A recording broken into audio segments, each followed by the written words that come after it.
कांदिवली की जानी पहचानी संस्था सत्संग परिवार द्वारा कांदिवली के लोकोना टाउनशिप में स्थित स्वर्गीय विलासराव देशमुख ग्राउंड में श्री राम कथा का 8 दिवसीय सत्संग का आयोजन रखा गया। से आज 6 दिन पूरे हो चुके हैं।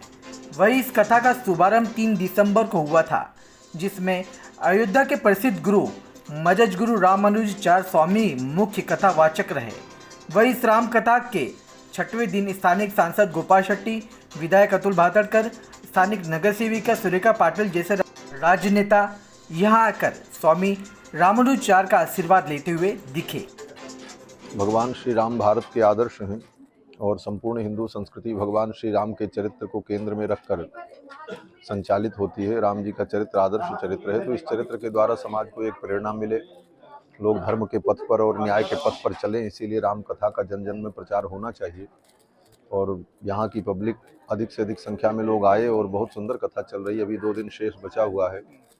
और रही बात संतों की, तो संतों का भारत में सदा से सम्मान रहा है। भारत संतों का ही राष्ट्र रहा है। जब जब राष्ट्र पर कोई आपदा आई तो संतों ने ही आगे बढ़ करके राष्ट्र का उत्थान किया है और समाज की रक्षा की है। तो और रही बात संतों के ऊपर जो आक्षेप आते हैं, ये तो पहले भी आते रहे, आज भी आते रहेंगे। और अच्छे बुरे लोग हर समाज में होते हैं। 2-4 लोग ऐसे लोग भी आ जाते हैं संत समाज में जो वेशधारी होते हैं, जिनके कारण समाज दूषित होता है। अन्यथा संत समाज में अच्छे लोग हैं जिनके द्वारा आज भी राष्ट्रीय संस्कृति का प्रचार हो रहा है, धर्म का प्रचार हो रहा है, लोगों में मानवता का संचार हो रहा है और शांति की स्थापना हो रही है। और ये इसी प्रकार चलता रहेगा। और हर एक व्यक्ति के लिए गुरु एक महत्व होता है। आपके गुरु कौन है और आपको कब उनकी जरूरत पड़ती है? गुरु की जरूरत तो जन्म लेते ही जीव को गुरु की जरूरत पड़ती है।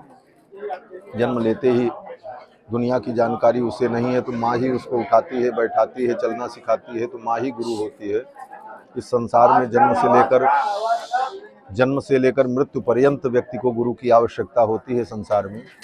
उसी क्रम में आध्यात्मिक क्षेत्र में भी जाने के लिए, कुछ पाने के लिए गुरु की आवश्यकता होती है। और गुरु की जब तलाश होती है तो कोई न कोई सदगुरु मिलते हैं जिनके माध्यम से आध्यात्मिक जगत में भी व्यक्ति आगे बढ़ता है। जी सर, आज इस कलयुग में कुछ ऐसा संदेश जो मानव को, बस कलयुग का यही संदेश है कि अध्यात्म की ओर जाने का, कि अधिक से अधिक लोग सत्संग करें, भगवान की कथाओं को सुने और भगवान के नाम का उच्चारण करें। ये 2 कार्य बहुत ही सरल ढंग से किए जा सकते हैं। भगवान के नाम का कहीं भी कोई रह करके उच्चारण करे, भगवान का नाम ले, तो उसका पाप नष्ट होगा और उसके में सद्बुद्धि आएगी। और समय निकाल करके संतों की वाणी सुने, जिससे जीवन में परिवर्तन आएगा। धन्यवाद।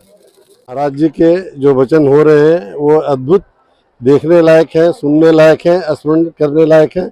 और हमने तो पहली बार इनसे सुना है और सुन करके हृदय गदगद हो गया है। बस इतने ही करके अपनी वाणी को विराम करना चाहता हूँ।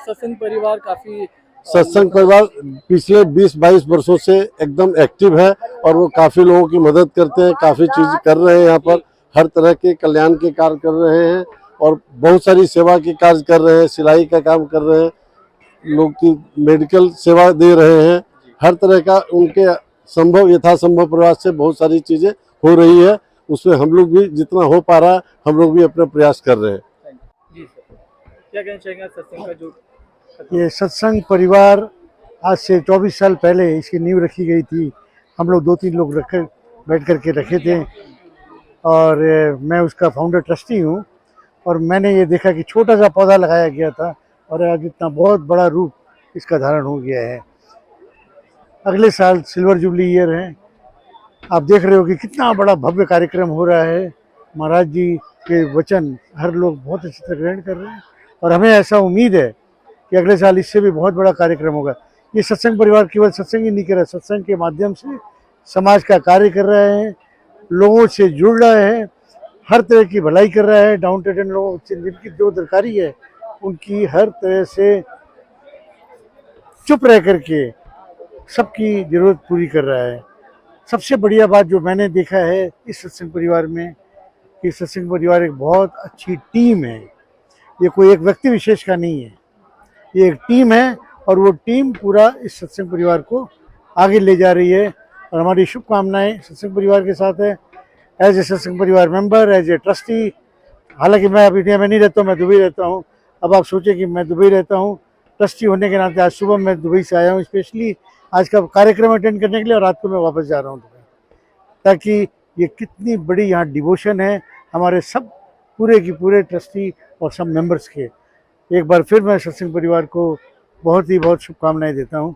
Thank you very much, all the best. Bhagavat कथा, राम कथा, कृष्ण लीला, शिव पुराण इस समय पूरी बम्बई में हो रहे हैं।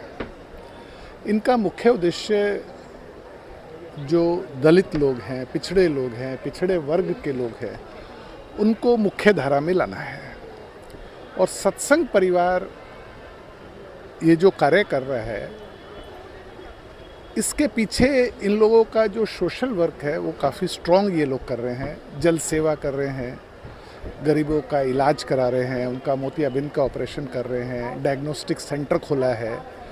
मतलब कथा एक अच्छा कार्य है, लेकिन उसके पीछे जो ये काम कर रहे हैं, उसके साथ साथ ये जो काम कर रहे हैं, इस कथा से जो प्रेरणा मिलती है समाज सेवा की, मानव सेवा की, देश सेवा की, वो बहुत अतुलनीय है। उसके ऊपर हमको विशेष ध्यान देना चाहिए। और ऐसे कहीं भी इस तरह के कथा के आयोजन हो, मैं उन सब आयोजकों को यही बात कहूँगा कि ये सब चीज़ें सत्संग परिवार से प्रेरणा ले।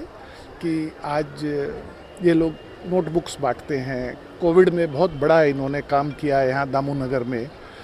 तो ये सब चीज़ें, कथा जो भगवान है वो एक प्रेरणा सूत्र है। भगवान राम ने हमेशा कर्म किया, मर्यादा पुरुषोत्तम कहलाए। क्यों कहे?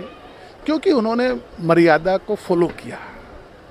आज अगर हम मर्यादा पुरुषोत्तम भगवान राम का एक अंश भी, 1% भी अगर हम अपने आप को साबित कर लें, तो यहाँ बैठा हुआ हर आदमी मर्यादा पुरुषोत्तम भगवान राम बन जाएगा। जो अच्छे काम होते सत्संग परिवार ही करते हैं लोखंडा टाउनशिप में।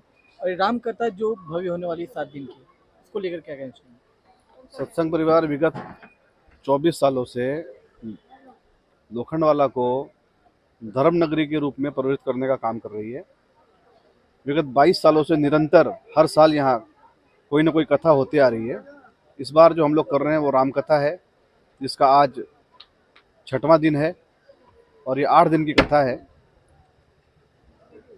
कथा के माध्यम से हम सनातन धर्म का प्रचार तो करते ही हैं, और आप देख रहे हैं जिस तरह से पब्लिक यहाँ पे आ रही है और कथा में इन्वॉल्व हो रही है, हम एक सूत्र में पिरोने का काम भी कर रहे हैं। सत्संग परिवार निरंतर सेवा कार्यों में व्यस्त तो रहता ही है, और हमारी पूरी टीम, महिला समिति, युवा समिति, मुख्य कार्यकारिणी, हम कथा को हमारा वार्षिक उत्सव के रूप में लेते हैं और इसका भव्य आयोजन हर साल करते हैं। तो इस बार भी हमने उस परिपाटी को निभाने का काम किया है। प्रवचन आम जनता मतलब आम लोगों के लिए कितना महत्व रहता है? परम पूज्य गुरुदेव राघवाचार्य जी व्यासपीठ पे आसीन है। उनके मुखारबिंद से जो शब्द निकल रहे हैं वो ब्रह्म स्वरूप शब्द निकल रहे हैं, और मुझे पूरा विश्वास है यहाँ पे जितनी भी धर्म प्रेमी जनता और राम अनुरागी जनता बैठी है वो एक एक शब्द को सुनती है, एक एक संकीर्तन को जीती है, और हर भजन कीर्तन में उत्सव सा माहौल होता है। तो डेफिनेटली महाराज जी के मुखारबिंद से जो भी शब्द निकल रहे हैं वो लोगों के दिलों तक पहुंच रहे हैं, दिमाग तक पहुंच रहे हैं। एक बड़ा परिवर्तन आने का काम उनके शब्द करेंगे, ऐसा मुझे लगता है। कितना सफल रहा ये कार्यक्रम 8 दिन का? सफलता के नाम पे तो मैं बोलूँगी कि कथा को चलते हुए पहले तो 24 साल हो गए हैं हमारे, तो वही सबसे बड़ी पदवी है एक तो ये साल भी बहुत जोर शोर से 25वीं गीत और जा रहे हैं। तो इतनी भीड़ है कथा स्थल पे कि मतलब कथा स्थल और डबल होता तो भी छोटा पड़ता। तो मतलब उसी से पता चल सकता है कि कितना भव्य है इस बार की कथा। बहुत ही आनंद आ रहा है सबको, और हमारे 2 भी उत्सव भी हो रहे हैं, वो भी इतने अच्छे, इतने सुंदर जा रहे हैं। मतलब ऐसे साक्षात भगवान आए हुए हैं ऐसा लग रहा है। स्वामी जी की तो वाणी इतनी मधुर और इतनी अच्छी है कि लोग ऐसे मतलब कहाँ से उनसे मिलने आ रहे हैं, उनके दर्शन के लिए आ रहे हैं। तो बहुत ही आनंद आ रहा है। मतलब हम लोग भी खुद भी काम करते करते भी वहाँ टिक के सुनते हैं कि वो क्या बोल रहे हैं। तो मतलब हम लोग तो मतलब भाग्यशाली हैं कि उनकी वाणी सुनने मिल रहा है।